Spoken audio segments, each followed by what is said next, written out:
from the continent. That was the very, very legendary Angelique Kidjo coming through with Agolo. And that is how we kick off this Friday afternoon. Hope you're having a good day and you're ready to wrap up the week in spectacular style. Was it productive? I hope it was productive and you managed to get done everything that you needed to do. Listen, yesterday my team, well, parts of my team made me a liar. They made me a liar because, there was a conversation around this looming storm that was supposed to break at 2:00 in Johannesburg. And, oh, woe is me, how are we all going to get home? And it didn't storm. It didn't storm until the wee hours of the morning, at very least, in my parts of Johannesburg. It stormed in the wee hours of the morning when one was sound asleep. So if I put the fear of God into you yesterday and had you rushing to close the laptop and go pick up the kids from school and even me myself, I was a little bit badly informed. We've got a big week. We're wrapping up the week in a big way, I should say, for full access today, and we want to get straight into it. We're going to be catching up with South African Olympic gold medalist, Commonwealth Games gold medalist, the incomparable, the undeniably resilient and brave and tender and all things Wumandla, Caster Semenya is going to be our guest for the first half of the show today for full access. You don't want to miss that conversation with Caster Semenya. And of course, our lines are open as per usual. If you have a comment, if you want to give her flowers, if there's something you've always wanted to say to her during the height of the storm that she found herself in and you wished you had her direct number just to give her words of love and encouragement, this could be your opportunity. 0614104107 is our WhatsApp line. You can start sending your WhatsApps right now. Or 086002032 is the number that you can call us on. We're also going to be catching up with South African actress Didi Nhlekunu, who's going to be joining us. And then I'll let you know what's coming up on the other side of 2:00. Closer to the time. Let's take a quick break and then we come back and we get into conversation with Caster Semenya. It was all good just a week ago. Life was smooth. I was paying almost nothing for electricity tokens. All that changed when I was given a big fine for buying illegal electricity tokens from illegal vendors and my neighbor for tampering with his meter. Now, I might go to jail when all I had to do was register for free basic electricity at my local municipality since I'm unemployed. Ungathatha ama chance. Buy electricity legally. Report illegal electricity token sales in your area and meter tampering to Eskom on 0800 11 27 22. Matsatsansa Apitori and the Buccaneers are well aware of how close they are to the semi-finals. They both want a VIP ticket to the last four. Who will conquer the pitch battle? Royal Blue or Black and White? This is the Nedbank Cup quarterfinal. SuperSport United FC versus Orlando Pirates FC. This Saturday, 8 March at 2:30 p.m. live on SABC1 and at 3 p.m. on SABC radio stations. Also available on SABC Plus. Proudly brought to you by SABC Sport. For the love of the game. Jazz lovers, the wait is over. Africa's grandest gathering returns on the 25th to the 26th of April at the Cape Town International Convention Center. Experience 2 nights of soul-stirring jazz, electrifying collaborations, and over 30 world-class artists across 4 iconic stages. Don't miss this unforgettable musical experience. Get your tickets now at ticketmaster.co.za. Brought to you by Independent Media, proud media partner of the Cape Town International Jazz Festival. Tulasizwe Simelane on SAFM. What's the level of compliance among traditional healers with these requirements for registration, the keeping of detailed, logbooks and the likes that have come about over the years? Are traditional healers complying? I will not say that we are complying in terms of the law itself, because there's no regulations in the traditional space. But therefore, we are not comfortable with the approach that they are coming to us. Remember that the problem that we are not complying is that the council or the government itself, allow me to say even the minister of health, they are bringing people who don't have edification when it comes to this system or this calling, so that they can put laws to us. That's Ntsikelelo Kolosa from Ikwelo Healers Collective. This is SAFM. Missed it? Find the podcast at safm.co.za. You are listening to The Chill Zone with Bertha Charuma. When it's a male who makes the money, we don't seem to have much of a problem. You know, as a wife, as a girlfriend, you kind of like go along. He gives you petty cash to do what you need to do. But when it is now the woman who makes money, and to try and give your partner pocket money, it almost feels as though we're breaking the rules. We all grew up with a certain understanding of what a man is. We all grew up with a certain understanding of what it is that makes a man a man. So here you are, the thing that you assert and say, this is what makes me a man. I pay the bills in this house. I do A, B, and C. All of a sudden, you can't do that. You are no longer that guy. Our relationship coach and author, Linda Yende. Bertha Charuma on SAFM. These are the weekend shows on SAFM. Music of Africa with Shayla Ndikumana. The Jet Set Breakfast with Michelle Constant. Seasons with Khomotso KG Mweketsi. The soundtrack of your life with Ernest Pillay. Weekend Soundowner Classics with Kutlwano Masote. Spotlight with Zai Khan. The Weekend with John Kherika.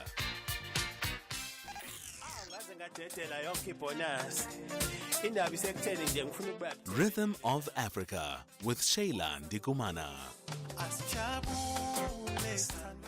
This is SAFM. This Human Rights Month, SAFM is deepening a culture of social justice and human rights.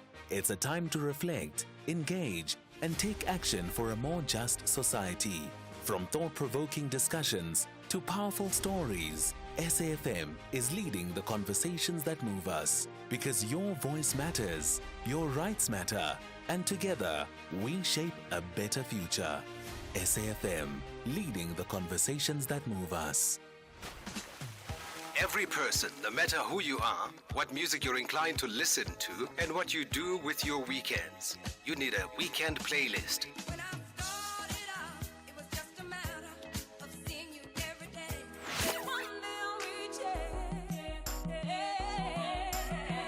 It's that musical mix of music that accompanies the lazy weekends, whether catching up with friends and family or just taking some time to reflect.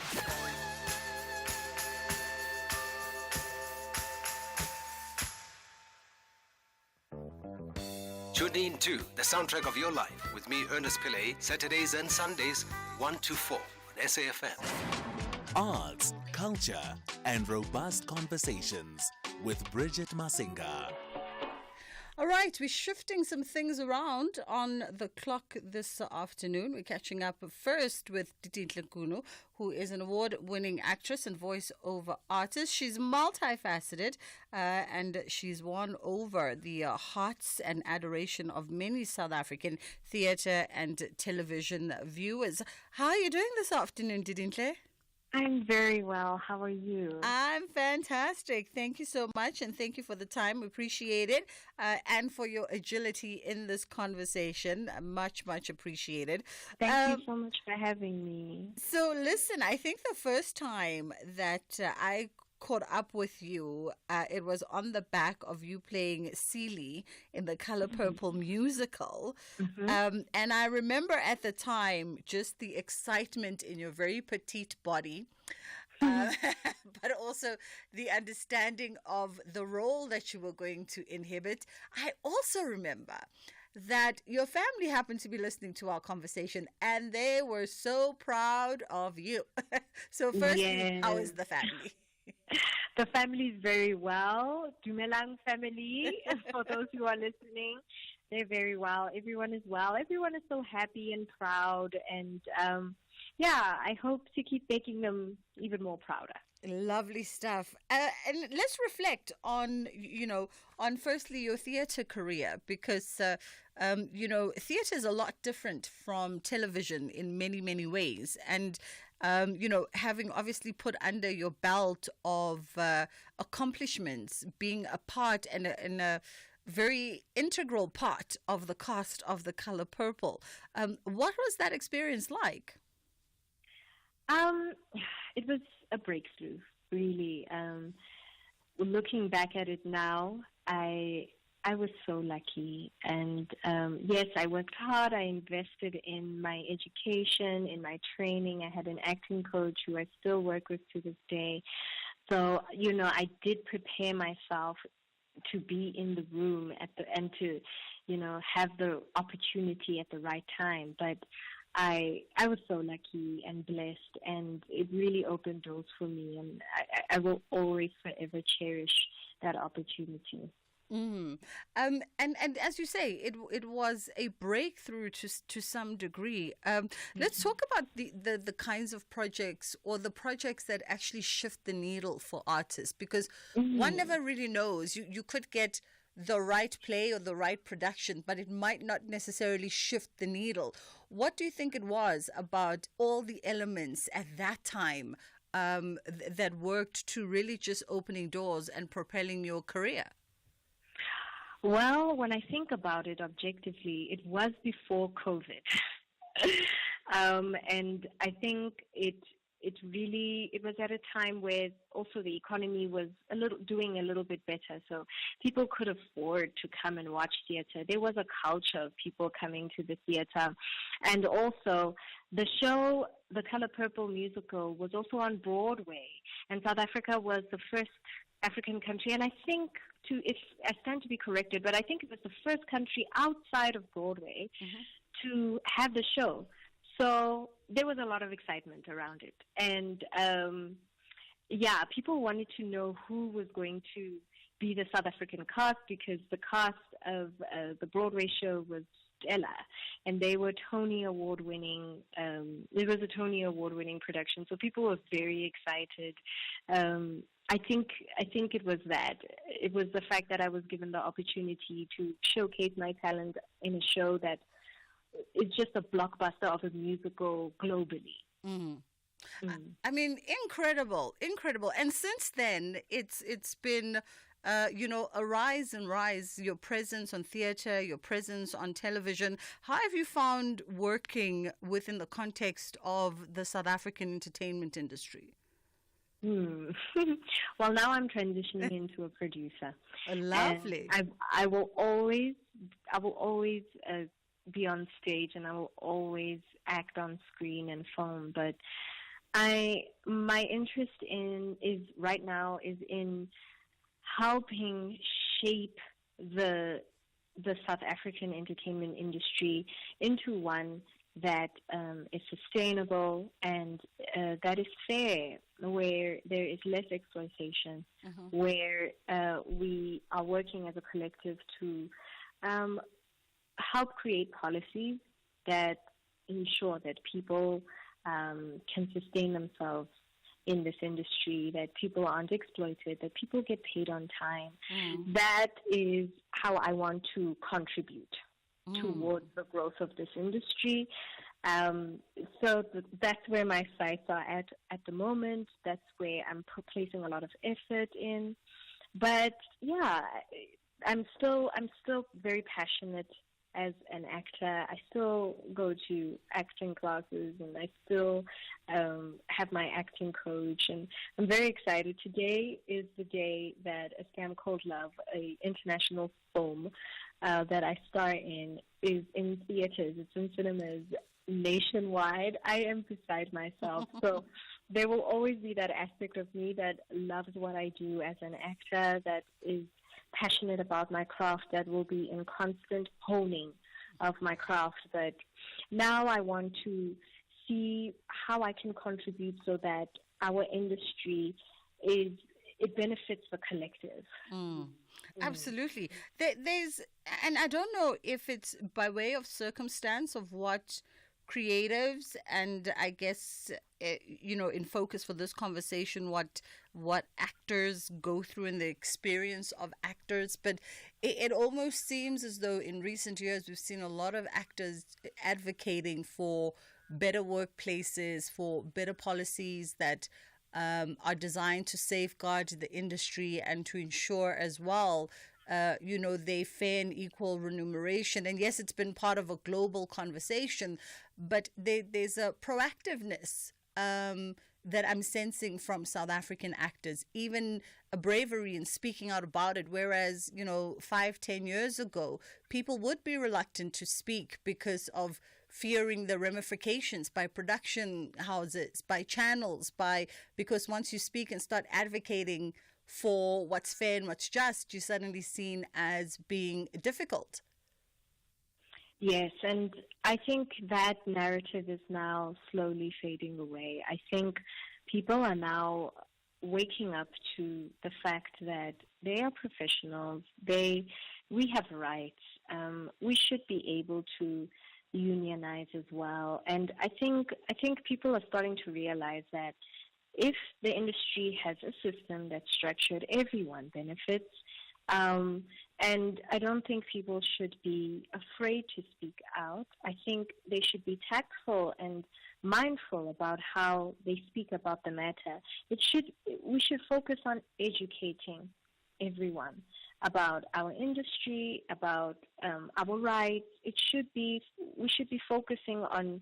We shouldn't really tap into the negativity and rile ourselves up in that way. I think if the focus is on educating and enlightening and creating structures where everyone benefits. And I think it's also important for South African creatives in general we need to create structures in our industry that work for us, because Africa, the eyes are on Africa now. Yeah. Everyone is, all the international countries and all these corporations and investors are looking at creating content in Africa.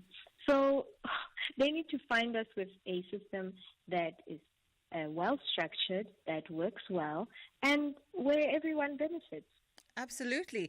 Let's pause it there for a second with Titi Nhlakuno, and then we'll come back on the other side of the headline news.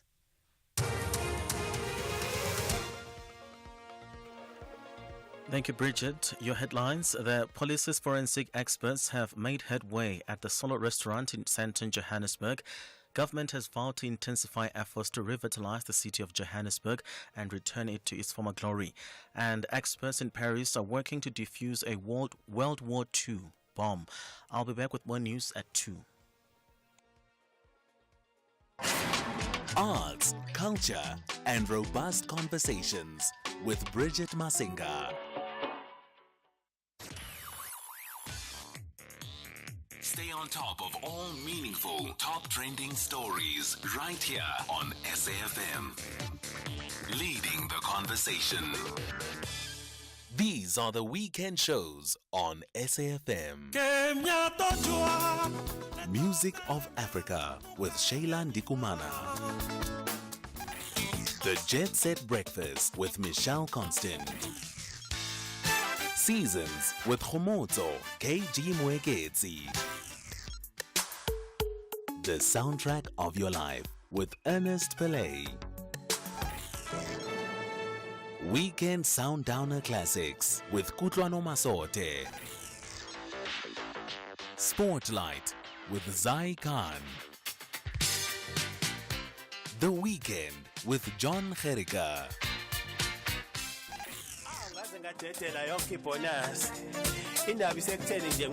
Rhythm of Africa with Shayla Ndikumana. This is SAFM. Arts, culture, and robust conversations with Bridget Masinga. It is the full circle with myself, Bridget Masinga, on SAFM. It's just gone 1:30. We're in conversation with award-winning actress, voiceover artist, and of course now producer as well. Didintle Kuno joins us on the line. We're talking career, we're talking the film and television industry, and of course breaking barriers. And let's also touch a little bit, Didintle. I know that the transition to producing can be a daunting one for most creatives, right? Because essentially it means you are now starting to look at the broader business of entertainment, not just the business of you as the talent, but really understanding the ecosystem of how everything works. Was this always part of the plan for you? The sense that at some point I want to get into this space of production, and I don't know if you're thinking of directing as well, or if that's already something you've cut your teeth in. This has always been part of the plan for me. I walked into the industry knowing that I felt like we need more stories that are centered around the female gaze. And that is why I called my production company Galalela Mosadi. Ka Setswana, it means shine woman. And I just want to shine light on female experiences outside of the male gaze. And I think there is still space for that.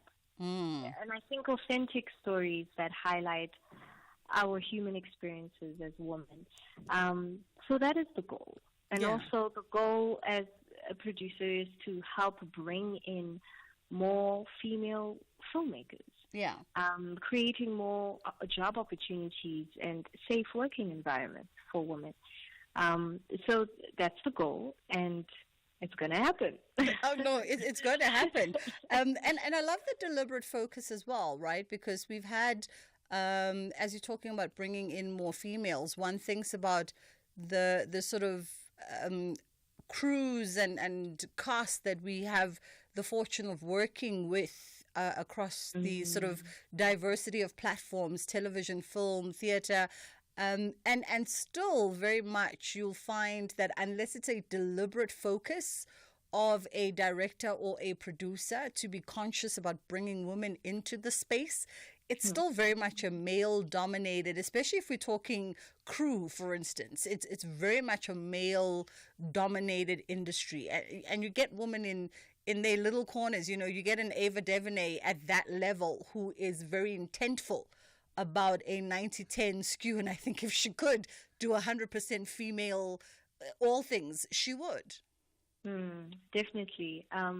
Look, and I want to strike a balance, right? I don't want to just completely disregard the contributions that men have, and I guess to be very objective and honest, there are just some roles on a set, some crew job opportunities that men could do a little bit better. Oh, like what?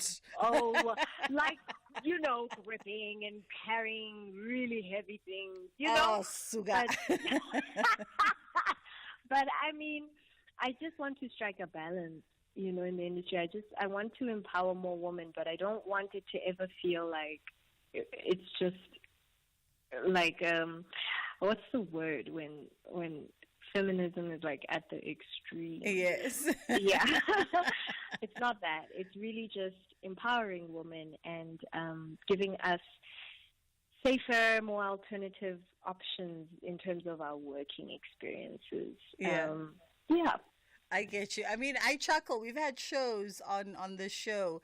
I advocate in my ways for gender equality, gender parities, and all the rest. And we've had shows on this show and in previous shows on previous platforms where we've had unconventional sort of an unconventional take in careers where, and we'd open up the lines, careers where you would think they were designated for males because maybe they require brute strength, they require that sort of masculine adrenaline to sort of see it through the line, and yet you find so many women who are actually breaking the glass ceiling in those industries and saying, well, who tells you that I cannot carry 100 kg cable across the room like you? That is so inspiring. You know, it would not be me, but it's inspiring. So that's why I want laugh. to give those women the job. That is why I laugh, because in my mind I'm thinking, well, what would the role be? You know, a gaffer, like what would a striker? What would that role be that required a man on a film set that a woman cannot actually do? But I hear what you're saying. And I take it in stride, of course. So you want to, bring the female gaze to the fore, and there's such a host of stories to be told that talk to or talk about the female experience. For you, have you already started sort of thinking along the lines of, where or which narratives you would like to push first and foremost with your production company? Oh, definitely. The process has begun. So I'm one person that is very sacred about their work, and so I won't dive deep into the concepts, but it's definitely, there's just so many stories actually. A number of them are around just the female space, in the female body navigating space, and safety, and a sense of security, and a sense of our bodies belonging to us, a sense of love, and how you navigate the world, of love, that in a world where, dating is just it feels like we objectify ourselves on these dating apps, and how do you, these days, finding love is about like swiping left or right, on an app. So how do you find genuine connections in such an environment, but from a female gaze, where we're not objectifying ourselves, right? We are really highlighting what it feels like to be a woman of any race or color that is experiencing this. So it's big things, it's big themes such as those, for example, that I am trying to explore through the work. And I think it's important work. I think we have been, I guess maybe to a certain degree, brainwashed into viewing ourselves and viewing others through a male gaze. And I think it's time to unlearn that and introduce narratives and stories that give a different perspective to our humanity. I know that art is one of the biggest tools that we use as a society to program the masses on how to think, how to believe. The art is what is used to shape belief systems and values. So why not use that tool to offer a different perspective? Absolutely. Offer a perspective that creates an environment where both men and women can thrive together, where there's a balance, where we're not looking at ourselves through a patriarchal and objectified way. Absolutely. Well, listen, we appreciate the time with you, and we wish you the very, very best with your new adventures as a producer. Looking forward to all the stories that you're going to tell. And a scam called Love is out, so you can go and view that, starring Didintle Kunu, who is an award-winning actress, producer, as well as voice artist. It is gone 20 to 1 o'clock. So I did talk about us having to shift the clock a little bit, and we've had some unfortunate developments. Was really looking forward to this conversation, and hopefully we can reschedule it for another time when her diary allows. It seems as though Custer's team has got their wires crossed in terms of her scheduling, and though our conversation was confirmed and reconfirmed for today at this time, they've currently got her on stage at an event giving a live talk right now, so they can't pull her out of that event forum, obviously, because she's in conversation with her audience at the moment. So we'll endeavor to reschedule that, because it was a really a wholesome conversation that was going to be had, but we cannot control the PR teams of our guests and how proficiently they run their schedules and their diaries. It's just gone 2 o'clock on the Full Circle with myself, Bridget Masinga on SAFM. The Seagulls want to play their hearts out to secure maximum points on home soil. And Pedro could be in here. Pedro's one-on-one. João Pedro! That is impeccable. Meanwhile, the Cottagers understand the power of 3 points. They want a comfortable top half position. Back in, Ralph. Yes! It's been coming. What a piece, and we deserve that, Fulham. That's a great finish from Raul. It was a great move. This is the Premier League. Experience the spectacular action between Brighton and Hove Albion FC and Fulham FC.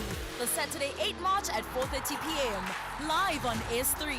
Also available at your fingertips on SABC Plus. Proudly brought to you by SABC Sport. For the love of the game.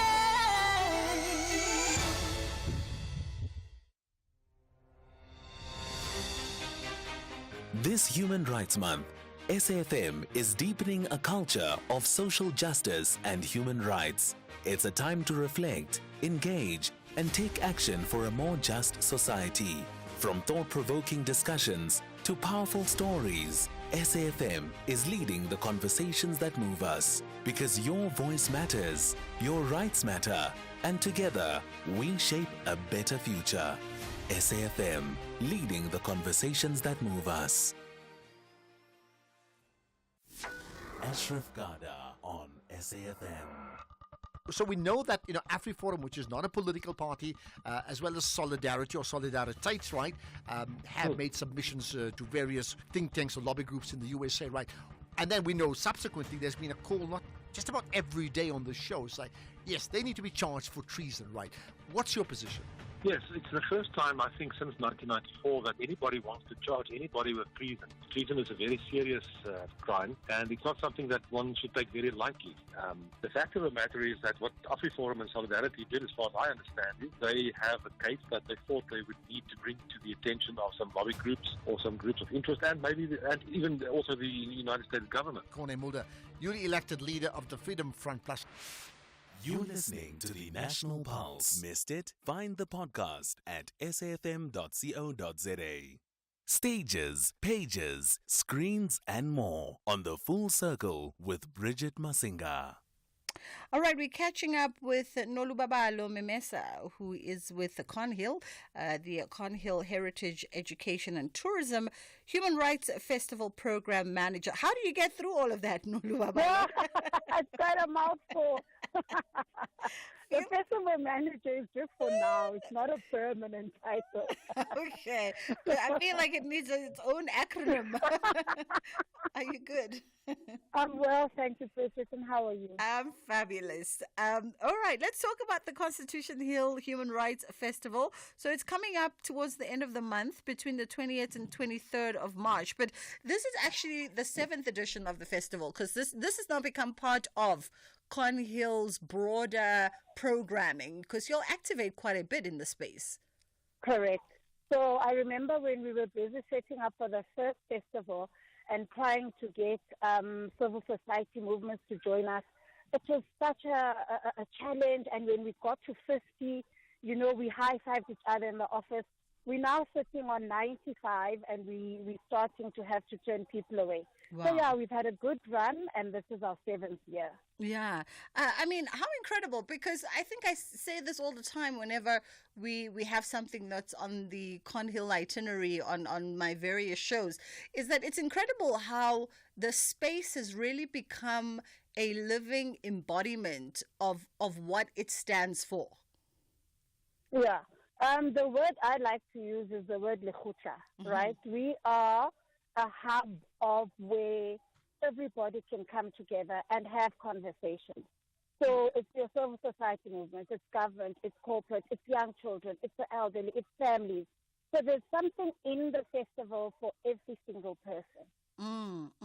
And let's talk about, exactly that. What is in the festival, some of the key highlights, perhaps, that folks can look forward to over the 3 days? Sure. So basically, it's just meant to be a hub of different people coming together to have a conversation. So picture one big town hall, divided up into smaller little lounges. So we'll have your Chapter 9 institutions, we'll have your other CSOs, we'll have people in corporate, but it's just where we now have dialogues, right? So your dialogues are different topics. Please, can everyone follow us on our socials so you can see what interests you and when you want to pop up. But while that is happening, there's a whole kiddies program. There's kiddies books. There's just fun events for parents to be able to wind down, walk around, listen to conversations that have to do with all things constitutionalism, but your little ones being looked after. Play Africa is one of our partners. They'll be doing activations with children, teaching them from literally the age of 4 to be mindful, to be in a human rights kind of zone. While that's happening, you've got a whole entire space where there's food vendors, there's a maker's market. While that's happening, there's a book fair. So not only do you buy books, but there's panel discussions, and afterwards you can grab a copy, you can have the author sign it off. So as I say, there's literally something in it for everyone. And then, that's day 1 and day 2. Day 3 is a huge We the People walk. It's on Sunday. You can redeem your tickets there from web tickets. And we're walking for rights. When you choose what rights matter to you, people dress up, people come as families, they come as groups. Saturday evening for our young and vibrant crowd, I count myself as young forever, it's your dush, dush, dush, dush. So we've got Mandisi coming in Saturday evening for like a proper Human Rights Fest concert. So, if I had to unpack please follow us and look at our program. I love it. I love the fact that you're going to be part of the Dush Dush as well. As long as you're going to wake up on, Sunday morning for that 8 we wake kilometer. Up and walk, Bridget. We are pros. We wake up and walk. No, these are the things that I love. And it sounds like it's a very full and robust itinerary, really, that considers the entire family. And what I love also about the physical makeup of Con Hill is that as you talk about, there being an interactive book fair with discussions and author meet and greets, there be, relevant conversations that speak to the constitutionality of SA in the context of Africa and the music and the kids and in my mind, I can already see the exciting thing about being a Con Hill for those perhaps who've never been is that there's so many nooks and crannies to Con Hill that you can activate in all these different spaces. And really, as you move throughout it, you feel different energies of the physical. I believe walls have physical energy, of the physical energies of the walls, but also what's going on the day and everything that's being unpacked and everything that's being activated. And speaking to that, right, we are a museum. Monday to Sunday, our core business is that of being a museum. So when you're on site, I think it's also quite profound how you phrase it. People can then steal away from the hustle and the bustle and actually go into the exhibition spaces. We're there every day, but I know that every person who comes, or you don't come all the time, it's touching. You read, there's explanations of what used to happen, of what Con Hill used to stand for. There's art exhibitions, some are permanent, some are temporary that stay for like a month. But as you walk alone into these, as I say, these spaces of exhibitions, it does give you time for reflection. Because amidst all the hustle and the bustle and the dish, the space stood for something which brought us all to where we are today. Absolutely. So by way of tickets for the folks, how does ticketing work? Where are we going? Web tickets? Okay. Yes. Cool. Lovely. So everything is completely free. So day 1, day 2, right? Everything will be on ticket, and it's absolutely complimentary. And then day 3, if you want to redeem tickets for We the People Walk, it will be on web tickets, and that's also complimentary. And I really urge people to redeem that ticket as soon as you can so that you can, at least have an opportunity to pick up a T-shirt and so on, because it really does become oversubscribed, and towards the end, we run out of T-shirts and so on and so forth.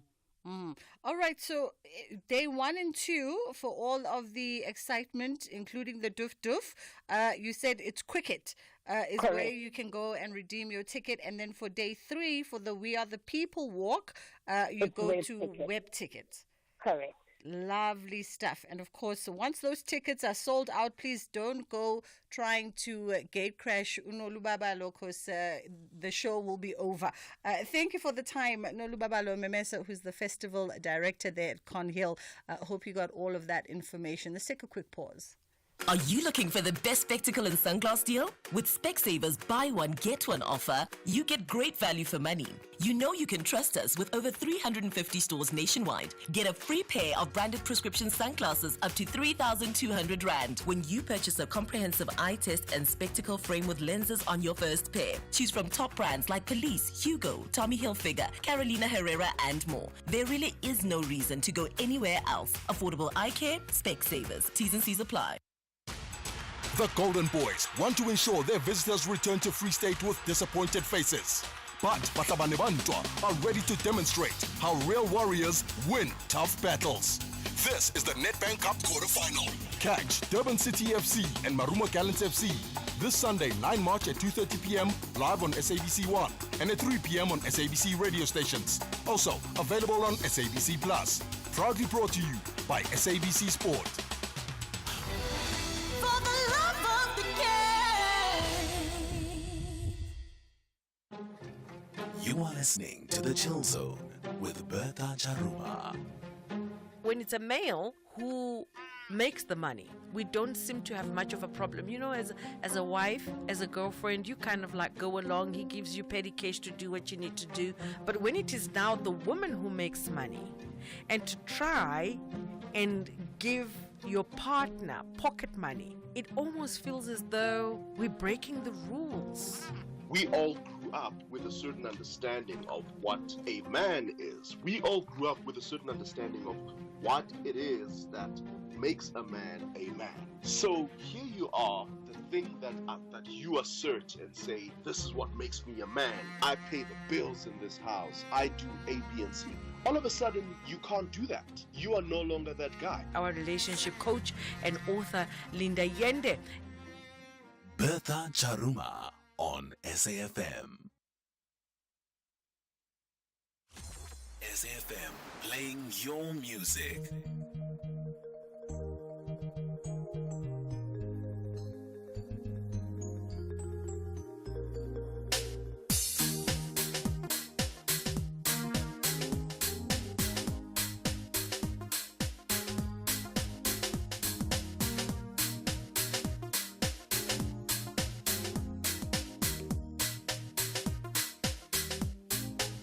That is cool. That is cool.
retse mmangwana o fara phapana nna ke motlana ga ke itse sepe bo tlhogo putswa ba lekile ga re pela ntshipetso tlhoka la tsela e motsopodi ya naka tsa tlholo tsela kgopo seja mephato e tswile letsholo bo morwalo se le dirwa fela but this here motswako is wicked tarantella I give my back like a tarantula listen just happy se rapa rese kubo ya bosetsi ba lela se ana marena kubo ya bogosi le bo se mamba ipala mabala nkwe bo mankge maitsana pe opela dikomarutwe that is cool was fine as was red ufaka maspects uzo ubumnandongula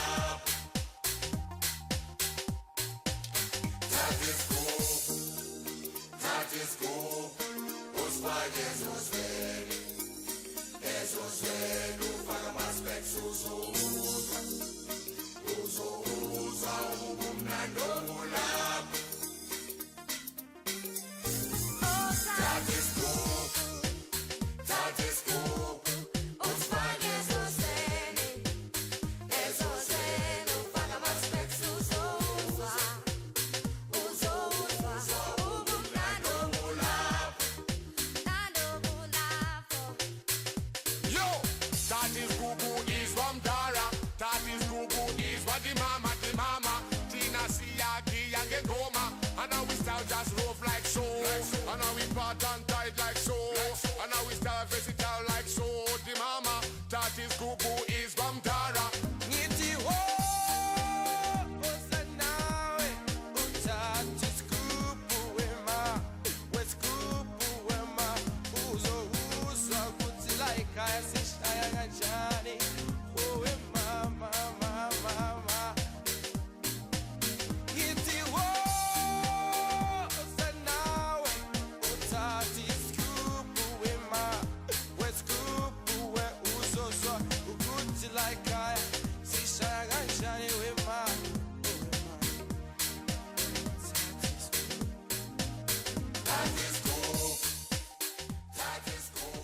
You know, I feel as if between yesterday and today, there's been enough people that have made me a fibber. So I don't know if I should even say that load shedding is back. Load shedding is coming back. But apparently load shedding is coming back. It's coming back at 2. And it's starting on stage 2, apparently. I don't know if this has anything to do with the fact that last week, it was late last week, right? When we got the news that Koeberg was also down and they were trying to get it back up and running. So I don't know if that's had an impact on it, but we're thankful that the days of the wet coal are way behind us, because then we would have had load shedding for the past 3 months, if we were still in those days of the wet coal. But that is what I'm told, that load shedding is back from today at 2 o'clock at stage 2. It is almost 2 o'clock. It's time to catch up with the headline news.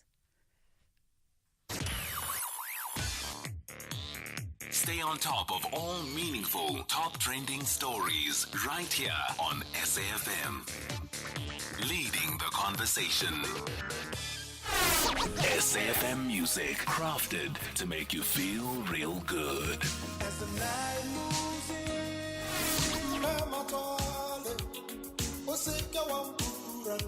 Handpicked just for your pleasure.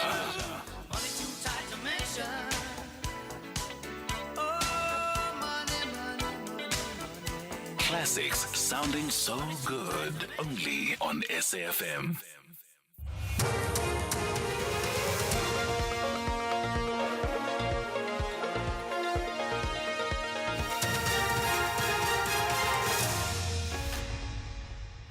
Your top stories at this hour: whistleblower in Omotoso case shot dead, and load shedding returns. Good afternoon. With the news at 2, I am Chanduko Ligege. Community activist and whistleblower in the Timothy Omotoso rape and trafficking case, Pamela Mabini, has been shot dead in the driveway of her home in KwaZakhele in Gqeberha this morning. She was also shot at by unknown gunmen in May 2018 after receiving threatening messages. She was a regular attendee at the trial of Omotoso. Mabini played a pivotal role in supporting the witnesses in the Omotoso case. The police's forensic experts have made progress in the murder investigation at the Solo restaurant in Sandton, Johannesburg. This comes after a shooting incident occurred at the restaurant yesterday evening. 3 people were shot dead, while 4 others, including 2 regular customers, were wounded. Puselezo Mokwena reports. Preliminary investigations from the police have revealed that one of the deceased was involved in a shooting incident in Tempo restaurant in the same area of Sandton last year, and he was still attending a court case of attempted murder. The scene has been declared a crime scene. Puselezo Mokwena, SABC News, Sandton. Eskom has announced that Stage 3 load shedding will be implemented from 2 p.m. this afternoon until Monday at 5 o'clock in the morning. This after a loss of generation capacity at Gobeck Unit 2, which was taken offline after being brought back on Wednesday, and 2 Kusile units whose coal operations were affected by the wet weather conditions in the area. Government has vowed to intensify efforts to revitalize the city of Johannesburg and return it to its former glory. President Cyril Ramaphosa has announced the establishment of the Presidential Johannesburg Working Group. This came out at his meeting with the Executive Committee of the Johannesburg City Council, which included the mayor and his members of the mayoral committees. President Ramaphosa explains. I am now here, and we are going to work together to rebuild Johannesburg, to take Johannesburg back to its glory days, because we are now going to do real effective work. The Inkatha Freedom Party IFP says the decision by the U.S. to stop aid funding to South Africa is an opportunity for the country to strive for economic independence. This comes after President Donald Trump's administration paused U.S. foreign development assistance for 90 days, affecting South Africa. During a parliamentary debate, IFP national spokesperson Mkhuleko Hlengwa said that this aid halt should serve as a wake-up call for South Africa. And what is of critical importance at this point in time is that South Africa has to recognize that we cannot be an aid-developed country. We have to find our own help within our resources, skills, and expertise. And so self-help and self-reliance as a means of economic independence is important. Recapping on the top story at this hour, the police's forensic experts have made progress in the murder investigation at the Solo restaurant in Sandton, Johannesburg. For SAFM News, I am Chanduko Ligege. The Full Circle with Bridget Masinga. Fizzy drinks and fruit juices can make our children sick. Sugar is dumped into their bodies with every sip, which could lead to obesity, heart disease, and diabetes as they age. We must protect them from drinks high in sugar. Demand a stricter health promotion levy now. Sign the petition on heala.org. That's HEALA.org. The pressure is mounting in the second half of the league. Both SC Freiburg and RB Leipzig refuse to bow. They want to triumph to protect their top half positions. This is the Bundesliga.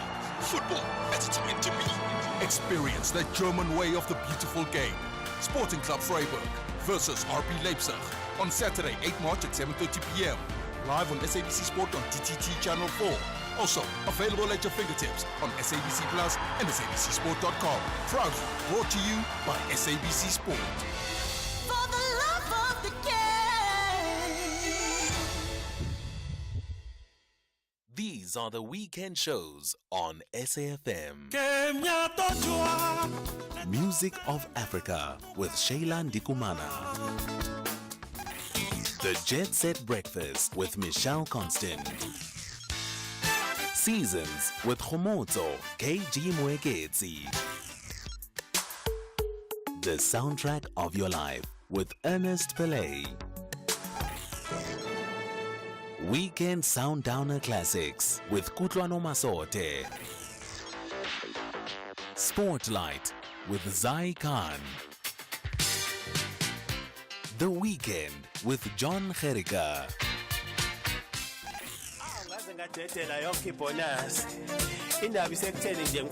Rhythm of Africa with Shayla Ndikumana. This is SAFM. The Full Circle with Bridget Masinga, Monday to Friday, 1 to 3 p.m.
mas eu não sei como é que eu vou explicar, como é que eu sinto.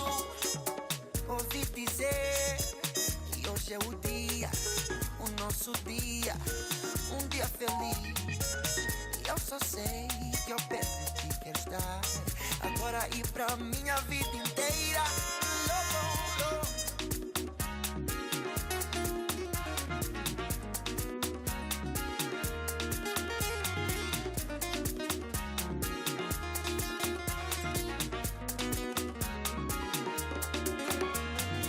Ouvi dizer que hoje é o dia, o nosso dia, um dia feliz. E eu só sei que eu perto de ti quero estar, agora e pra minha vida inteira. La vida, a nossa vida é tão linda, faz chorar. La la la la. La vida, a nossa vida é tão linda, faz chorar.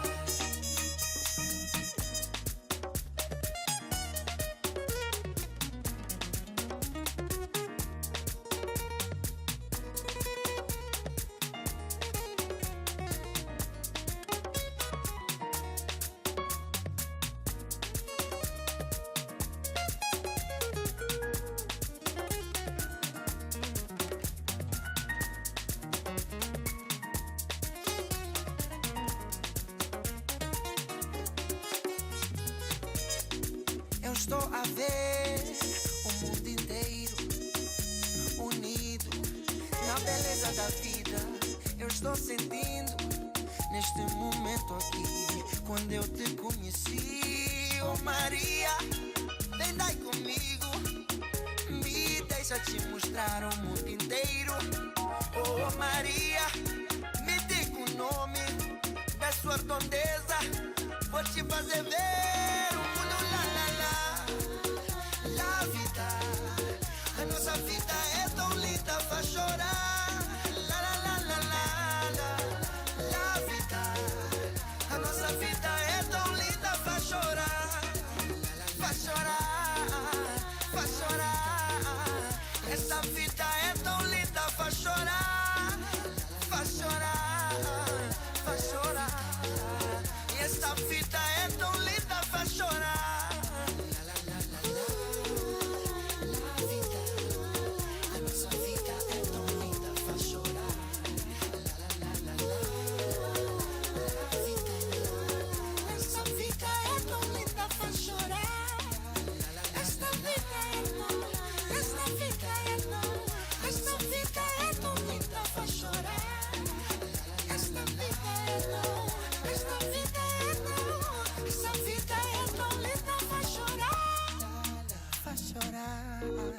Faz chorar, esta vida é tão linda, faz chorar. Faz chorar, faz chorar. Esta vida é tão linda, faz chorar. Faz chorar, faz chorar. Faz chorar, esta vida faz chorar. Faz chorar, faz chorar. Esta vida é tão. It is Mikasa coming through. La Vida is the name of this song. Interesting. I didn't know that Joao J. Something actually went to St. David's here down the road, or he's got an affiliation with St. David's, the school. And I heard the CIC of the fighters tell the story about how Joao and Mikasa always perform at the school for one of their fundraisers annually. And the kids at his son's matric year were like, who are these old people that are on stage? Can you imagine? We live with a generation that actually is not familiar with Mikasa. Right? This is what I thought. And that time, Mikasa, they're young and youthful and fresh and relevant. But there's a generation who call them old and don't know exactly who they are. It's so crazy. We are catching up now with Dr. Mamputi Gausu, who is a thespian, an exceptional thespian at that, whose journey from Naledi, Soweto, has taken her to global stages. And it's nothing short of inspirational, really. A gifted actress, a presenter, director, and a writer. And we're going to be talking all things around art, identity, and, of course, the power of storytelling. How are you doing this afternoon? I'm very, very well. Thank you. From a bit of a rainy Northern Cape, but I'm lovely. Thank you. What takes you to Northern Cape? Amongst other things, passion, and I think mainly also finding a beautiful province where I can actually tell new stories, because it's such a rich and diverse province, and I found that there's so much that has been not discovered yet about this beautiful province, and I think it's dynamite and dynamic. That's so true, though, right? I mean, when one talks of the identities of black and brown people and their art forms and how that has shaped histories, not just in this part of the continent, but in other places as well. You can't leave the Northern Cape out of that conversation. And yet, as you say, it's an untapped province. Yes, absolutely. I mean, I don't think a lot of people know that, for example, Kimberley was the first African city to have a stock exchange in Africa, and that they were the first to have street lights, and that we've got the Meerkat, which is a telescope, which is the biggest, which is now in the Northern Cape, and the fact that we've got the major concentration of our San people who live in the Northern Cape, who still speak and can speak Nama, and Khwe. So there's their textures, and their stories have never really been told, and their language has not been showcased enough, I think, and the value that they add as what we call the original nation. Was it always sort of a part of the plan, or something that you came to a consciousness perhaps in recent years that, a Northern Cape, for instance, and its people needed a very deliberate focus when it came to telling of its story? I think for me, what I found a lot is that with a lot of people, when they do film, some people, yes, can escalate to say, you know what, I want to shoot a film. But people don't realize how important it is to develop story. And what I with a lot of the young people who are particularly in skills development with a called film program, I found that a lot of the young people, they yearn to know, what is it about to be on television. They don't know that you can create story, but that story is actually essentially the architecture of film. Because with a story that's not well architected, then you've got a poor film. With a radio drama that's not well architected, then you don't have a proper radio drama, which I'm passionate about. I mean, having done it like for over 25 years at SFM, so I'm very, very passionate about it. And I think for me, to work also and to have the opportunity to work in other languages, for example, I can pretty much now speak very well in Serolong, which is a dialect of Setswana. And I found the language is in itself very different, because then you get it's a whole new world. And obviously the Afrikaans obviously comes to me quite organically, but how the interactions with children, how the elders interact with children, and I found truly, truly special, and I made completely different stories to tell.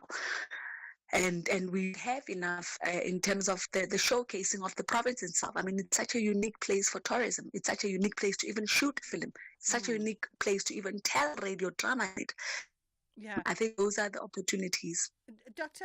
Mamputi, we just want to change your line a little bit. We think connection is just breaking us up and causing static. So let's just take a quick pause, and then we'll come back as we change the line, and hopefully we'll find a more stable one. It's time to shine for young athletes across South Africa. From thrilling football and rugby matches to intense netball games. Experience the passion and prowess of Mzansi's finest young sports stars. Super Sports Schools and SABC Plus bring you the specially curated channel dedicated entirely to school and youth sports. Join us as we celebrate their achievements and bring the excitement right to your screens. This is your chance to support the future of South African sports. The Super Sports Schools channel on SABC Plus, where every game is a home game. Don't miss a moment. Download the SABC Plus app today. Available on iOS, Google, and Smart TV.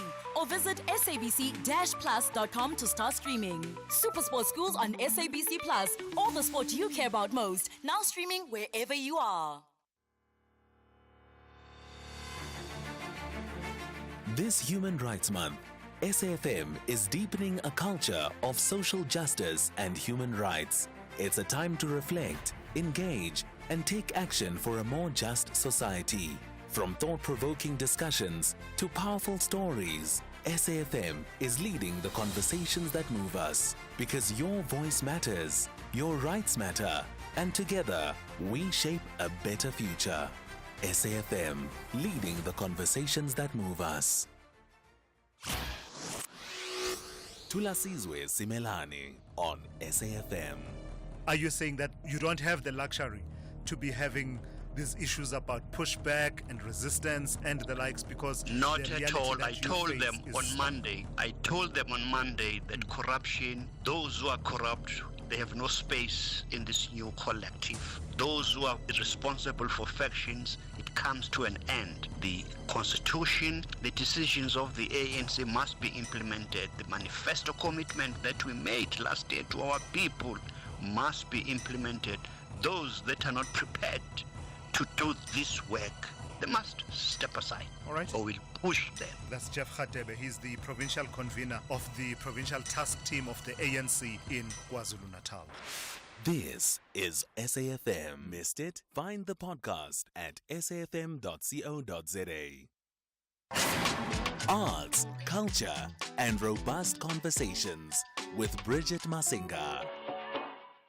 All right, we are in conversation with Dr. Mamputi Khasu, who is a thespian, and of course her career spans a whole host of platforms across radio, television, film, and theatre, and very much so someone who's very focused and deliberate in shaping the industry whilst empowering communities around her. And we apologize for that, Doc. We think probably from our end, the load shedding schedule somehow has come into effect now because it's just gone 2 o'clock and so networks are being affected, but hopefully we can have a clearer conversation now.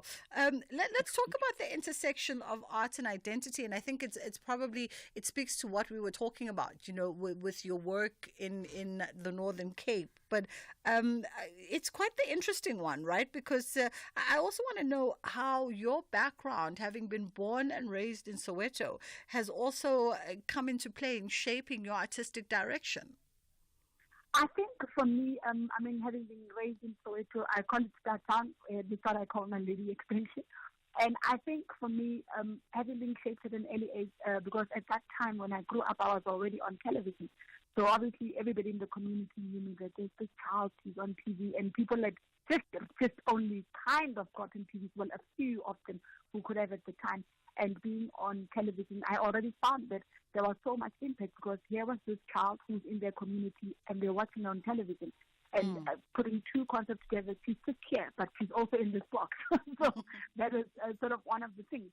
And I think in me, I found that there's so much of a voice that one has when you are on television, in theater, or on radio. Hence, I always kind of equate to, I think Hollywood, in essence, made America famous. Because we know, most of us, a lot of people who have not been to America know America or New Zealand or Australia because of television. And I think that's the capacity that it's got to influence people, because it influences lives, it influences who we become. But beyond television, radio, and all of that, I think art in itself is a paramount sort of thread for humanity, for communication, for society, because without art, then we become just like a mellowed society instead of becoming a blended society. Because art, like in stories, I can watch a theater piece, I can watch a film. It may not necessarily be in a language that I understand, but I will most certainly be able to understand stories. And Absolutely. I think a lot of us who grew up watching, sitting in those cram theaters, homemade theaters that we went to with those white seats there. We watched films like your Bruce Lee's, all those films, in Mandarin, I would say. But we still understood the story. We still went out with an experience of understanding, this one said this one killed their grandfather, now they're back for revenge. We still understand a word of what they were saying. Even in English, mind you, a lot of township children who don't understand language, but we still left with an experience of fulfillment and understanding that the world, the universe is so much bigger than just me. It's a whole community out there. It's a global community. And I think that's what art manages to capture so well. And I think even in writing, a lot of times, that's what I aim for. That's what I aim for even when I train writers, which is why I think we have such an opportunity in South Africa at this moment to share in our stories, to share in our indigenous cultural and language in a way that I'm also working on kind of one of its kind, an international film festival that will be paired with a wine festival that will be taking place later this year in the Northern Cape. Focusing on that. So we would also be inviting other people of 10 origins from your Namibia, from Botswana, from Australia, from Canada. So people who have their roots, essentially like your Eskimos, like your Australian Aboriginals, who also would share the story as San people. So those are kind of the other elements of the festival. And of course, as I always say, wine tells a story. And films tell stories. So the two kind of have a parallel and a meeting ground in that sense. Indeed.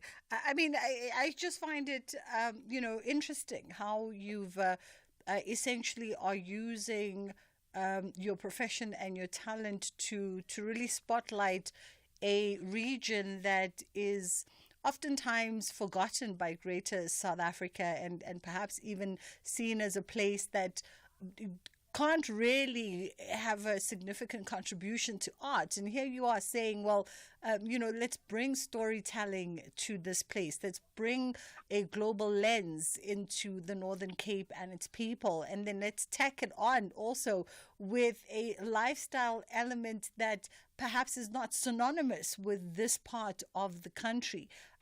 But all of it culminating really in an open invite to everybody, essentially how I'm understanding to say, come and expose yourself and share and be open to a different experience or an experience you are familiar with, but in a different setting, and expand your horizons. Who knows, maybe come November, we might decide to jump on the bandwagon and come to the Northern Cape and see what you are activating around there. How do you balance, representing your own culture and the stories of identity and culture around your people and your community, but at the same time also creating spaces for global appeal? With me, I think one thing that I've always loved and been passionate beyond culture is languages, because I speak quite a lot of languages fluently. So I'm always driven by language. And anytime I get to a place, the first thing I want to learn is the language. And I want to learn it properly and speak with the nuances and textures and with why you speak the language, why it's rooted that way. Hence, I speak French, I speak German, I speak English, of course. I speak Sesotho, I speak Setswana, and now I've learned the Setswana Serolong dialect. I speak Zulu, I speak Xhosa, I speak Sepedi. And I'm still willing. I'm really attempting to see if I can learn one of the sign languages. I know like a few words, but I'm really, really attempting to also start learning the language. So I can find a little bit. I had worked at BCG for a couple of years. So I'm really passionate about language, because I found that most times when you understand language and when you understand its people, then you actually voila, you've got communication. So that's the thing that drives me. And language is one of the ways that we transport stories. And it's one of the ways that we even teach our children to be more tolerant. I've often said that you can find children who speak different languages, but at the end of the day, they find another common language and they're able to play together. So those are the kind of things that I've been learning more and more since I've been in the Northern Cape. Yeah. So I think, like I said, the uniqueness of being able to see a different expanse of land and to be able to create more stories and to be able to discover new jewels of story, I think that to me is dynamite, and that to me is magic. And I'm hopeful we're in quite a lot of discussions to see what kind of an exchange we can do with other countries in terms of bringing skills and making sure that we get films by young people out there, and we get other people from a different country to bring their films to this side so that they experience the culture and they experience the diversity that can be there in film. Absolutely. Now, tomorrow is International Women's Day. and as we begin to wind down on our conversation, I'd love to know your thoughts about, the industry and the work that it still needs to do in order to create more equitable opportunities for women, especially when we start tapping into regions like the Northern Cape, like the lesser known regions, by way of, being active in the film and television creation. I think for the most part, I speak a lot for actors generally, but also for females, for women who are actors out there. I think one of the challenges is we know that the arts and the show business is I'd like to say, it's a brutal industry, and you have to be opportunistic in order for you to get opportunities. You have to keep your ear on the ground, so to speak. And for example, as a woman, it's so much more challenging because, sometimes we have children, meaning that if a show was going to travel, you're maybe doing a theatre piece, then it means that you possibly now can't travel because of to do the show, because here you are with a child, and you still have to have an income. I think the big thing for actors is just to find a middle ground where people can earn a decent living, so that you can say, you know what, I've got a decent standard of life for living. I'm also a worker. Because I think a lot of people ignore the fact that this is an actor thing, but they ignore the right, just right. But they ignore the fact that people rely on that to make livelihoods, to provide for families, to put bread on the table. It's their bread and butter. And I think society, and I think even systems, still need to respect that position, to know that artists are not out there and then we celebrate them with flowers when they're gone, and we post, and we now have the pictures and the flowers, and we have speeches from 20,000 people who probably didn't even know them, who probably didn't even know that part of that person, maybe it's the depression that they face with not even having an income, or just going through so much psychological things because of the way that the industry is strong. I'm hoping that it can really, really be shaped to give actors, producers, writers dignity, to give us also a platform to know that, you know what, I've done something, I've left my mark, but I've left something for my children, my great-grandchildren. I've left a legacy that is also sufficient and that can stand on certain legs and have longevity. Absolutely. So I think for me, it's always a bit sad when I see artists in general, whether it be musicians or dancers or whoever, being more celebrated in death, and we don't give them flowers in life. I think that, to me, is very sad, especially for veteran actors who have been in the industry like 30, 40, even more years, and you hear of stories of them still living in a bit of squalor. I think that, to me, is somewhere where we really need to focus, because at the end of the life, these are the people who shine a beacon for us to the rest of the world. Absolutely. These are the people who put us in the map. Dr. Mamputi, thank you so much for your time and your reflections today. That was Dr. Mamputi Khasu, who is a thespian, and that is where we're going to leave it today. We appreciate the time. Unfortunately, we had to change lines because the first line, our WhatsApp line, was breaking due to load shedding, and then the phone line wasn't as crisp as well, given the connections there in the Northern Cape. But we endeavor to do the best that we can, and we thank you for being patient with us as you listen to the conversation. It's 2:30. Shanduku, who's standing by with the headline news. Thank you, Bridget. Your headlines. Action SA says the number of unemployed qualified doctors in South Africa creates a bad impression that health education is not significant. Community activist and whistleblower in the Timothy Omotoso rape and trafficking case, Pamela Mabini, has been shot dead in the driveway of her home in KwaZakhele in Gqeberha this morning. And the Botswana government has reassured foreign inmates that the country's government will not falter in providing them with free ARVs. I'll be back with a full bulletin at 3 o'clock. S3 and Lorna Maseko are adding flavor to your Wednesday evenings. Lorna invites you on a journey of discovering new ways of transforming South African pantry staples into delectable and budget-friendly meals. From reimagining traditional South African dishes to infusing global inspirations, Lorna's inventive recipes and seasoned cooking tips inspire creativity and will empower viewers to navigate the kitchen with savvy resourcefulness. Tune into Lorna's Pantry, Wednesdays at 6 p.m. only on S3. Open up.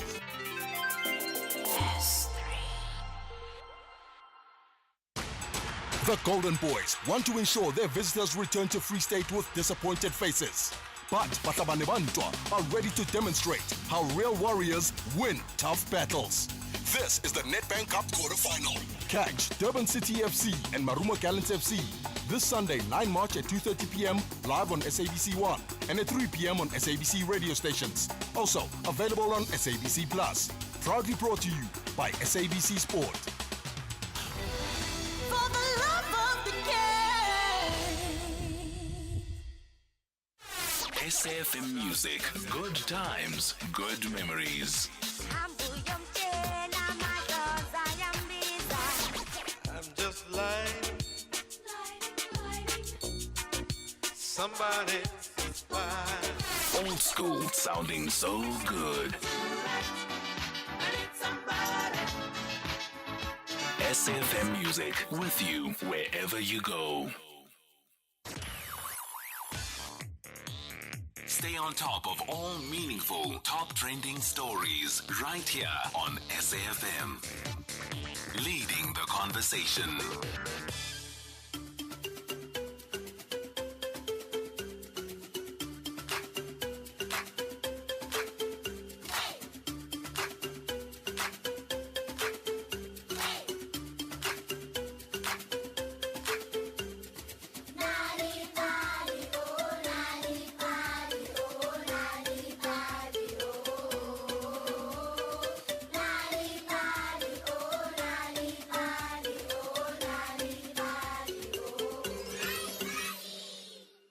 Friends, and welcome to Nali Bali.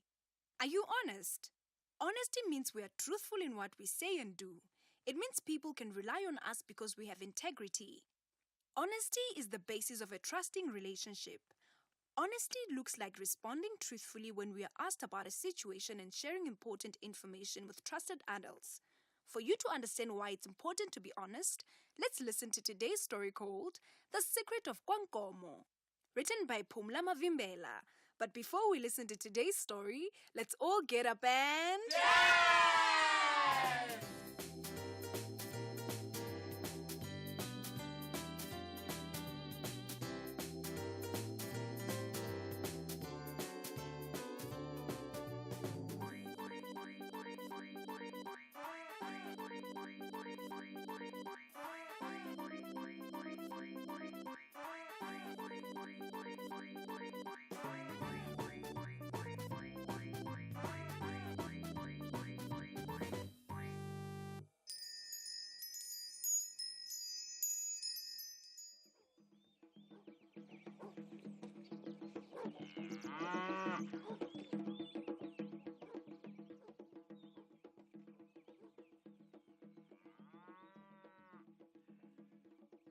The Nkomo family lived on fertile lands where the grass was always green, whether in spring, summer, autumn or winter.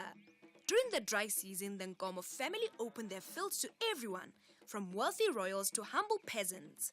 Whether you had 1 or 100 cows, you were welcome to graze your heads on the evergreen fields of Kwankomo.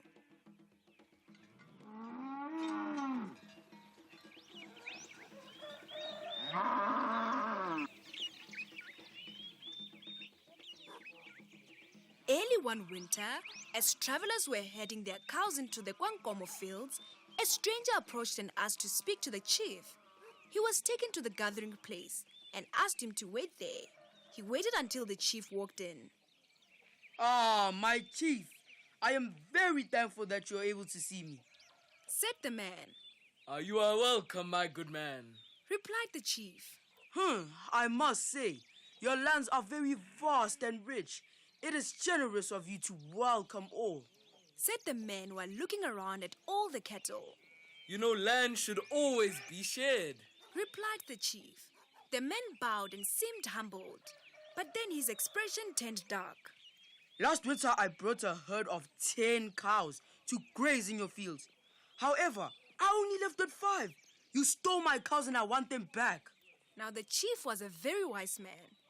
He calmly and quietly listened to everything the stranger was saying. And once the stranger was done speaking, he stood up from his chair and called his wife. When she came in, he asked her to prepare his calabash. Yes, right away, his wife replied.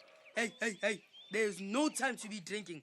I just want my cows and I'll be on my way, said the rude stranger. Okay, please just follow me. The chief said. The stranger followed the chief into the fields, where many other herders' cattle were already grazing. So, my good man, how many cows did you say had stolen from you? Asked the chief. I don't like repeating myself. I said 5 cows. Oh, I see. And you think I, the chief of Kwankomo, stole them? I don't think so. I know that you did. Said the man arrogantly. I'm sorry, sir, but this isn't true. Said the chief. The stranger grew impatient and started shouting. Everybody gathered here today, know this. The chief of Kwankomo stole my cows.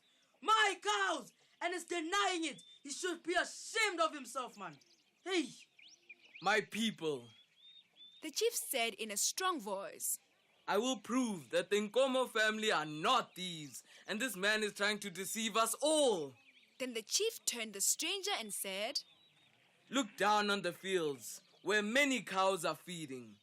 It is difficult to tell which cow belongs to which owner, but we are not an ordinary family. Let me show you.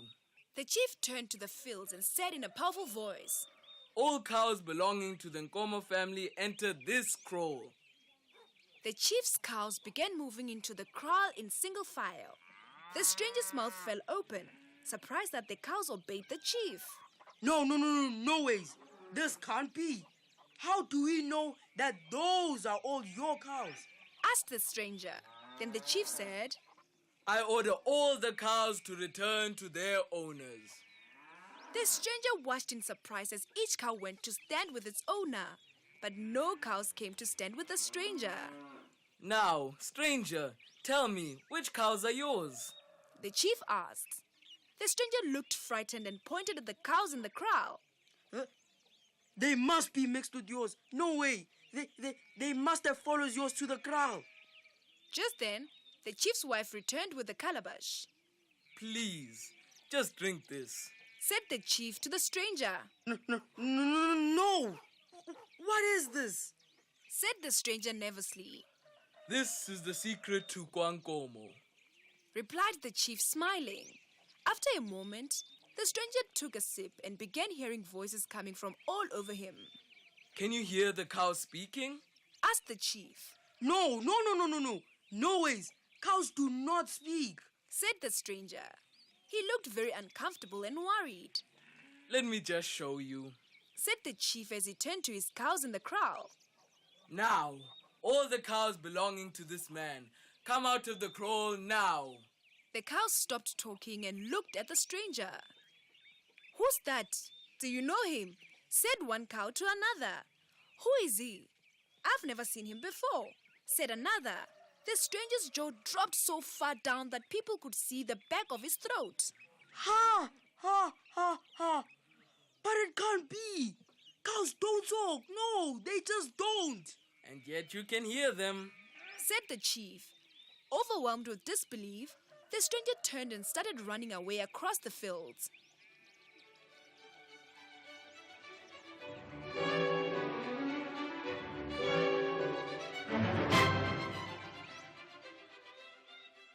The Nkomo family smiled and went back to their homes, happy that Kwankomo's secret had worked again. As for the stranger, the last ahead of him was when he cried, "Cows don't talk!" as he disappeared into the hills and was never seen again.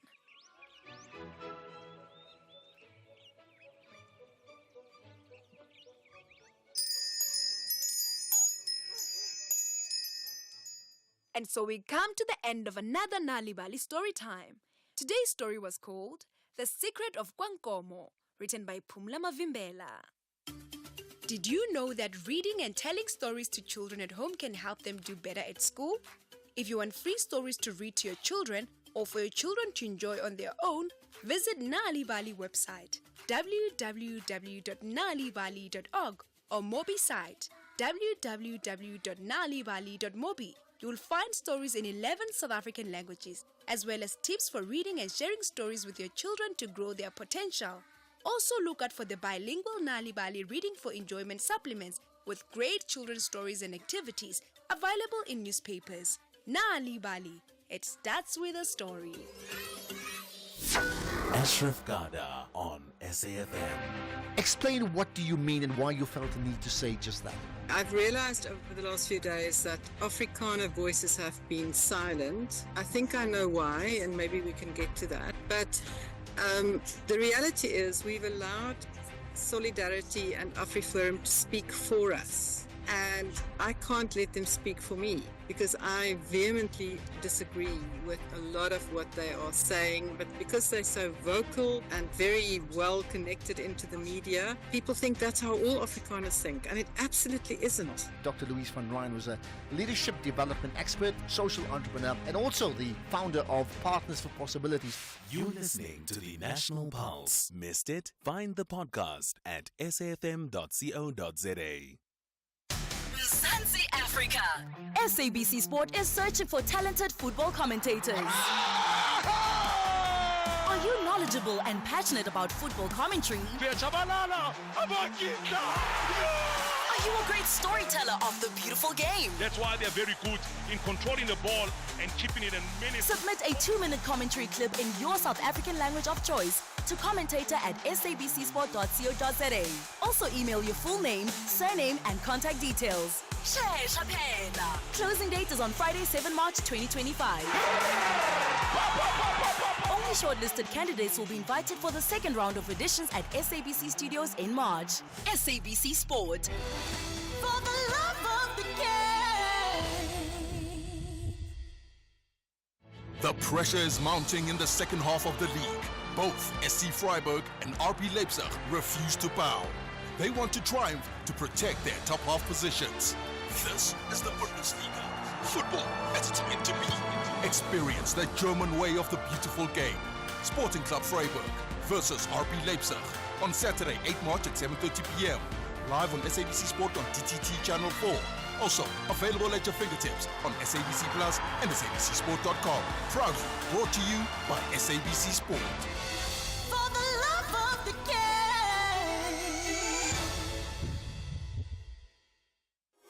Equality, human dignity, freedom of movement and residence. Life, everyone has the right to life. Human Rights Month on SAFM.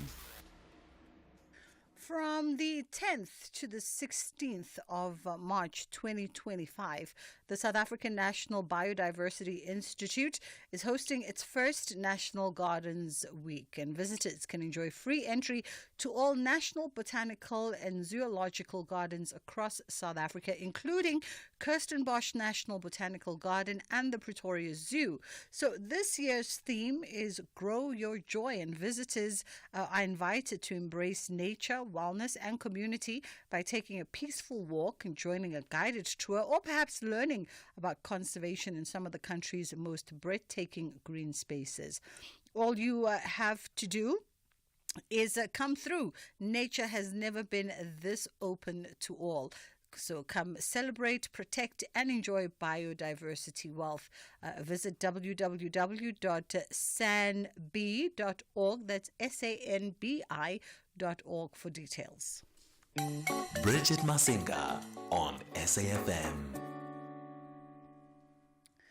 All right, we are fast wrapping up the show. We're coming to the tail end, or we are at the tail end of this afternoon's programming. We're catching up now with, of course, the living icon, living legend, scholar of the world of poetry, the spoken word, Mac Manaka, is joining us. And on the 14th of March, it's where legacy is going to meet innovation as Mac presents Minanawe, the lost language, and it weaves together 3 generations of South African artistic excellence. How are you doing this afternoon? I'm okay. How are you, my sister? I'm fabulous. Thank you very much. Cannot complain at all. I mean, first and foremost, let's talk about the fact that, your name has become synonymous with a generation of spoken word artists in South Africa. And it's been a good 3 decades of you being dedicated to the art form.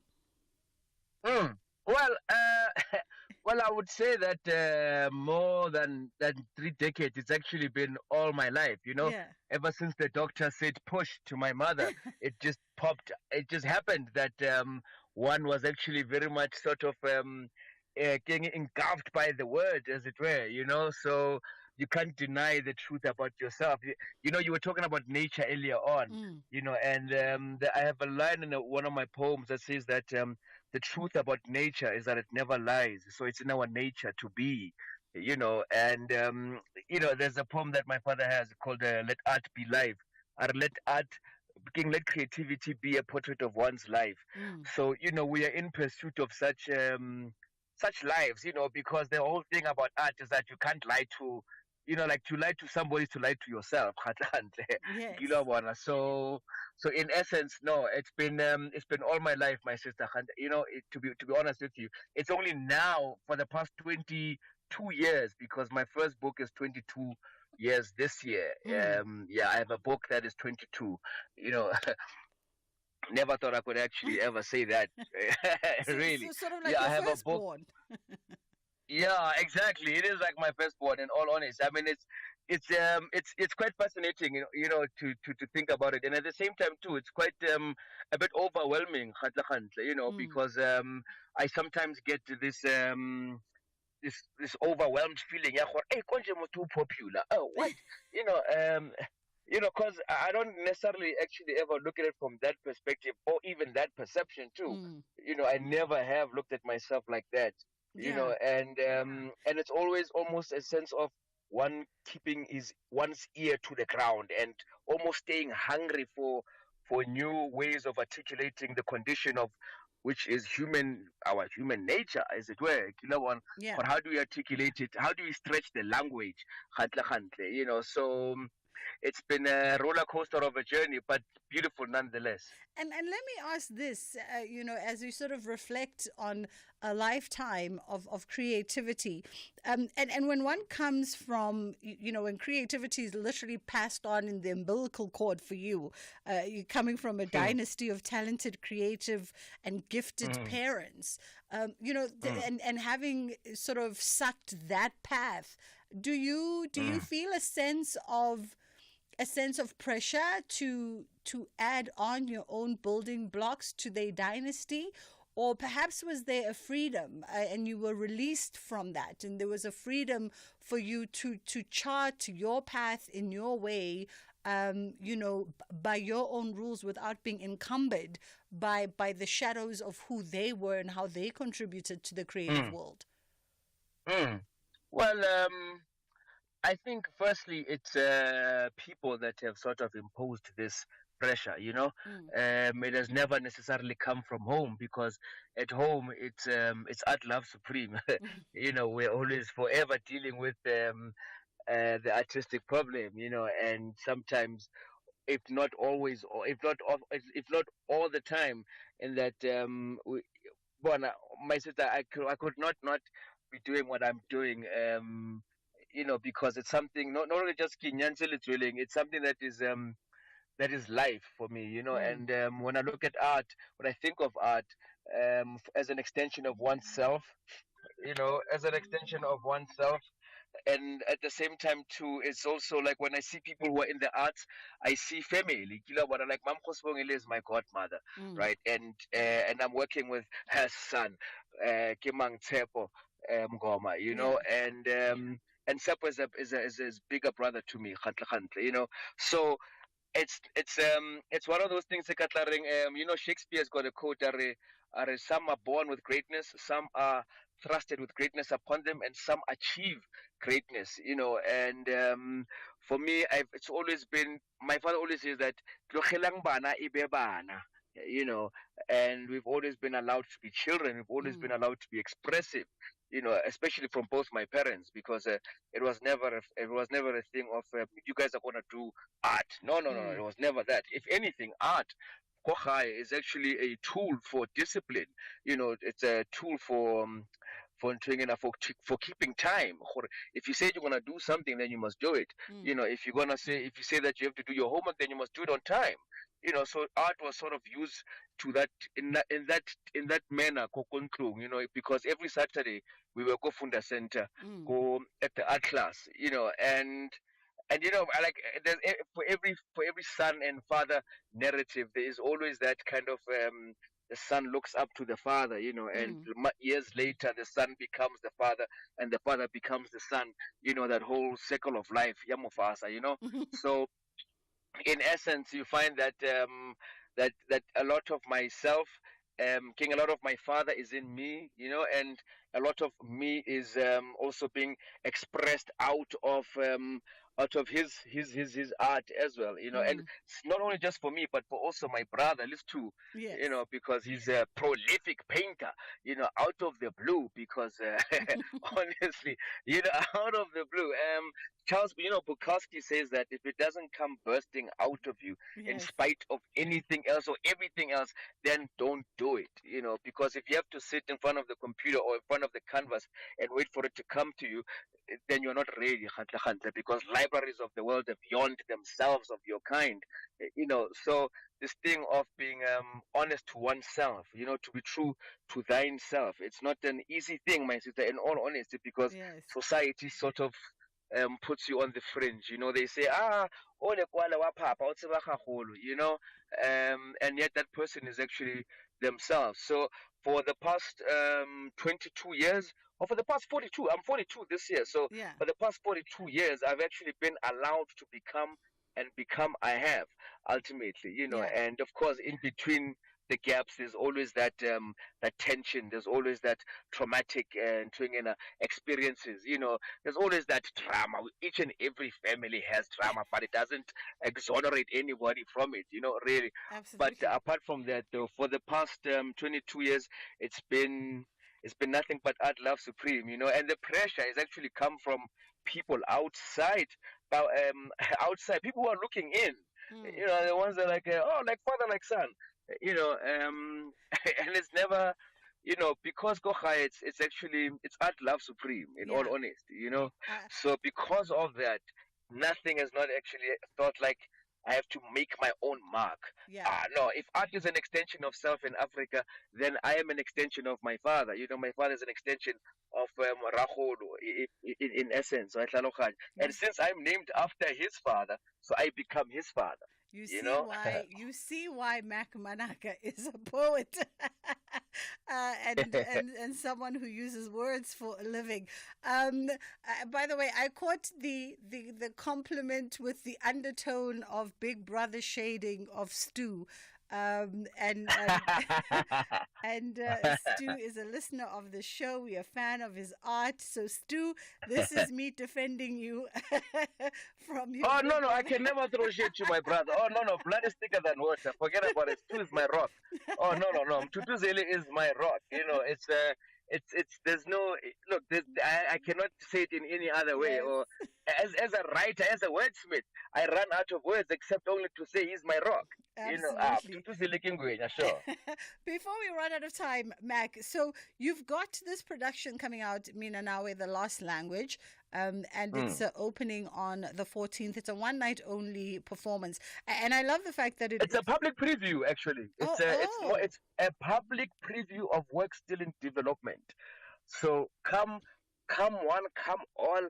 Let us write this narrative. Ben Okri says that people are only as healthy as the stories they tell themselves. So what is your story? What is our story? We can't.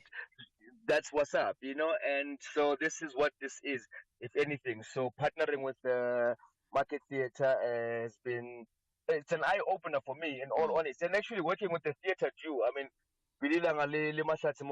they are fantastic, to be honest. Yeah.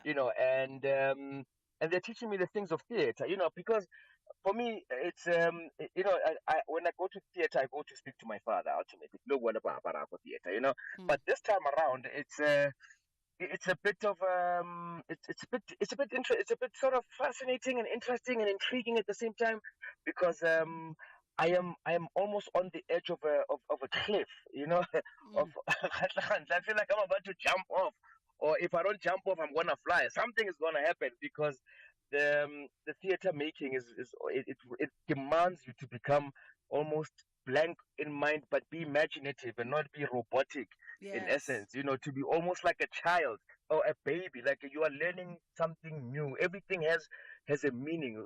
Like a Lycia, it's a plug, Nana. You can't put your finger through that. These kinds of things. And theater making is almost similar to that.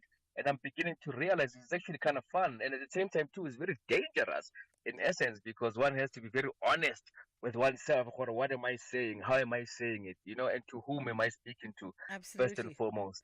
I mean, you've eaten all of your time this afternoon, so we can't even get into the fact that the other interesting thing about this is that it weaves the three generations of your family together here, because your mom is involved in this production, as is your aunt, also part of this production. Jeanette, yeah. And also my it's not my nephew, it's my uncle. I wanna we have to be black about it. So he's younger than me, Marake Malumak. Yes. So the percussionist Lebogang Mogen. So we are products of Funda Center, my sister, if anything. Kilabon. We are products of the philosophy that says that art for social transformation. We are driven by the conviction of being our fight is to our fight is the right to call our souls our own. This is what we do through the art, and ownership of our intellectual property. Ultimately, but this is what we are all about. We've always been about it. It's like the Jonas Brothers or the Bee Gees. We all grew up in the same. They all grew up in the same house, and you can't. Destabilize harmony about Absolutely. So we work with this perfect. Oh no, it's not perfect. It's not imperfect. It's beautiful. We have to leave it there, unfortunately, this afternoon. No, it's okay. Thank you very much. It's a on pleasure. the 14th, 7 p.m. Market Theatre, Madam. It's 80 rands at the door. Awesome stuff. That was Mac Manaka. Mina Nawe, the last language, is on at the Market Theatre come the 14th of March. It's a one night only, as he says. It's really a explorative, collaborative evening where you can also input as the work develops. That is where we leave it from us today. I hope you have a fantastic weekend. Ashraf is standing by. I'm sure he's going to talk about a lot of things, including this 2-day oversight visit that the president has been on. That's left many a Joburg residents ajar, saying, but surely you knew the state of the city. You knew the state of the province. It's been in tatters for a while, but let's see what results come out of it. Maybe there'll be some sense of urgency to turn around a few of Joburg's pressing issues as that looming November deadline for the G20 gathering gets closer and closer. Have a great weekend. May you get some rest and may you make plenty memories. Inshallah, God willing, we do it again next week.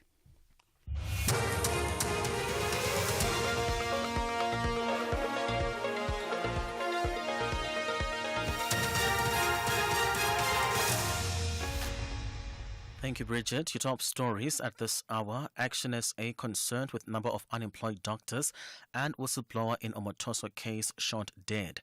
Good afternoon. With the news at 3, I am Chanduko Ligege. Action SA says the number of unemployed qualified doctors in South Africa creates a bad impression that health education is not significant. This has emerged during a debate held by the National Assembly to discuss the non-filling of the vacant posts for doctors in the public sector. Action SA MP Dr. Tebogo Letlapi has urged government and parliament to swiftly address the challenge of unemployed medical doctors. How then do we explain not employing needed healthcare professionals? How do we get to a point where our children go into professions needed by the nation? We send them on government programs to study abroad. Some families do that on their own accord, and we tell them we don't have the duty to absorb them.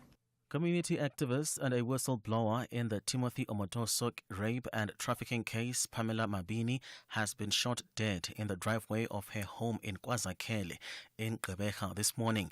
She was also shot at by unknown gunmen in May 2018 after receiving threatening messages. She was a regular attendee at the trial of Omotoso. Mabini played a pivotal role in supporting the witnesses in the Omotoso case. The police's forensic experts have made progress in the murder investigation at the Solo restaurant in Sandton, Johannesburg. This comes after a shooting incident occurred at the restaurant yesterday evening. 3 people were shot dead, while 4 others, including 2 regular customers,